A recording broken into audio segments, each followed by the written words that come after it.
राधे राधे दोस्तों। आज कहानी है जब भगवान स्वयं उत्तर देने आए तो क्या हो गया। बहुत समय पहले की बात है। हिमालय की तलहटी में बसा था एक छोटा सा गांव। आनंदपुर नाम के अनुरूप गांव शांत, हरा भरा और धार्मिक था। गांव के लोग सादा जीवन जीते थे। सुबह शाम मंदिर में घंटियों की आवाज गूंजती रहती थी। इसी गांव में रहता था एक युवक देव। देव गरीब था पर मन से बहुत अमीर था। उसके माता पिता बचपन में ही चल बसे थे। जीवन में सहारा सिर्फ उसकी अटूट श्रद्धा थी। भगवान विष्णु पर बहुत विश्वास करता था। देव हर सुबह सूरज निकलने से पहले वह उठता, नदी में स्नान करता और फिर मंदिर जाकर पूजा करता। भगवान से प्रार्थना करता कि हे प्रभु, आज जो भी देना अपनी इच्छा से देना और जो लेना हो वह भी सहने की शक्ति देना। देव बहुत मेहनती था। देव खेतों में मेहनत करता और दूसरे के घरों में जो भी काम मिले उसे करता। पर अजीब बात यह थी कि हर बार जब उसका जीवन थोड़ा संवरने लगता, कोई न कोई विपत्ति आ जाती। कभी फसल नष्ट हो जाती, कभी मेहनत की कमाई चोरी हो जाती, कभी बीमारी आ जाती। गांव वाले धीरे धीरे कहने लगे, इतनी भक्ति के बाद भी अगर दुख ही मिलता है तो ऐसी भक्ति का क्या लाभ। कुछ लोग तो मजाक उड़ाने लगे, लेकिन देव उसका विश्वास डगमगाया नहीं।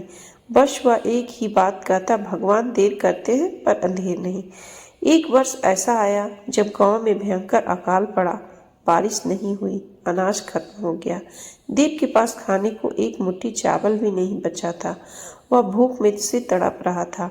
फिर उस रात मंदिर गया। दीपक की लौ कांप रही थी। देव की आंखों से आंसू आ गए थे।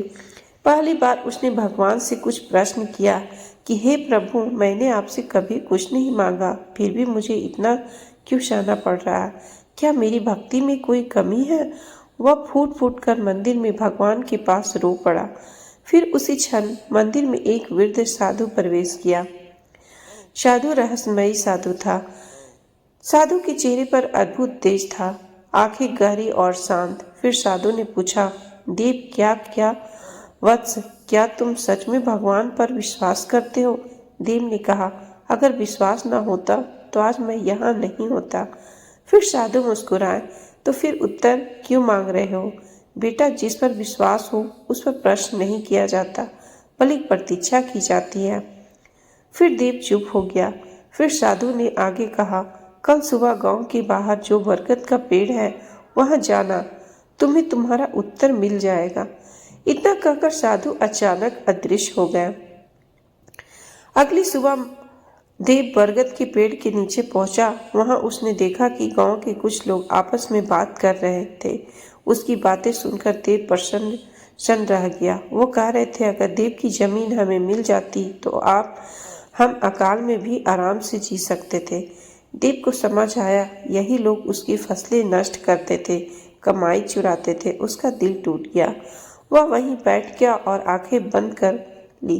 तभी किसी ने उसके सिर पर हाथ रखा और बोला, वही साधु। साधु बोले, भगवान का रहस्य वत्स, भगवान की हर किसी को कर्मों के अनुसार समय पर फल देते हैं।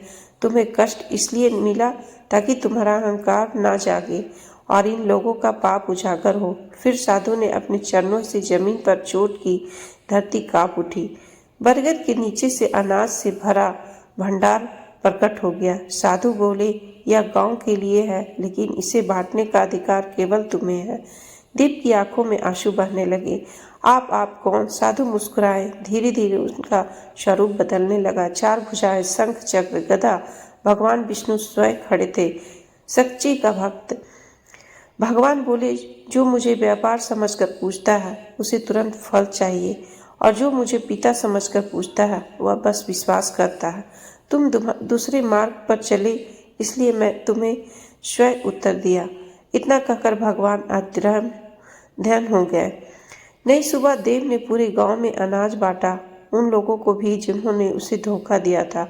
गांव वाले उसके चरणों में गिर पड़े। देव ने बस इतना कहा, मैं नहीं, मेरी श्रद्धा जीती है। उस दिन के बाद अनंतपुर सच में आनंद से भर गया। और देव, वह आज भी हर सुबह यही कहता है, हे प्रभु, देर सही पर जब तुम आते हो तो स्वयं आकर जाते हो। भगवान हमारे सवालों का जवाब शब्दों में नहीं, घटनाओं में देते हैं। सच्ची भक्ति मांग नहीं करती, विश्वास करती है। तो दोस्तों, कैसी लगी आपको ये कहानी? कमेंट करके ज़रूर बताइएगा। अच्छी लगी तो वीडियो को लाइक और चैनल को सब्सक्राइब कर लीजिए। जय Shri Ram. Thanks for watching. Please subscribe my channel.